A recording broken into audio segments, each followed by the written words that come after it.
ポーツショップマスト井上です。今回はですね、公式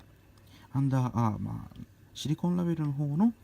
修理後っていう形でご紹介したいと思います。こちらの、ウェブのレースですね、切れたところを、修理していきました。で、基本的にですね、アンダーアーマーのシリコンラベル、紐がですね、非常に切れやすいのが特徴でもありますので、切れそうなところも余った紐で、サービスで交換しております。で、